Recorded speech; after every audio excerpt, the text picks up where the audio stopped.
Des caddies de course toujours moins remplis pour des factures toujours plus élevées. En Belgique, comme partout ailleurs en Europe, les consommateurs réfléchissent à 2 fois avant de faire leurs achats. Pour Laetitia, mère de 2 enfants, il s'agit d'économiser afin de joindre les 2 bouts.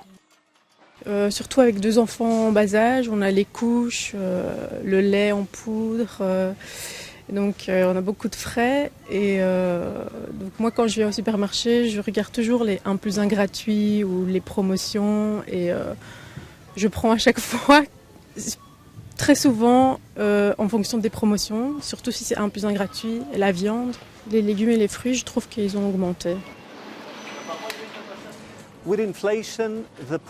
Avec l'inflation, les prix de la viande, du pain et des légumes augmentent. Pour les consommateurs, de simples courses au supermarché se transforment en une chasse au trésor vers les promotions, comme celle-ci, une 2e salade achetée à moitié prix. Cette tendance devrait se poursuivre à l'avenir. L'inflation pèse sur le porte-monnaie des ménages européens, mais aussi sur les prix de l'énergie. Les organisations de défense des consommateurs appellent les gouvernements à prendre des mesures pour répondre à ces difficultés structurelles. Cette inflation qu'on observe actuellement, elle n'est pas directement consécutive à la guerre en Ukraine. On l'observait déjà depuis l'année dernière.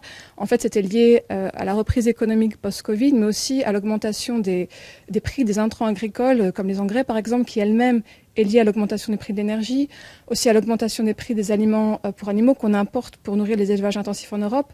Donc vraiment, c'est pas lié à un problème de manque d'approvisionnement, mais c'est vraiment un problème plus structurel et qui malheureusement est là pour durer.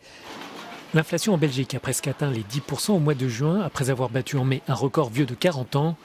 La Banque nationale de Belgique estime que le pouvoir d'achat ne devrait pas progresser de façon significative avant la fin de l'année. Pour de nombreux ménages, cela signifie des efforts supplémentaires, mais sans savoir jusqu'à quel point il leur faudra se serrer la ceinture.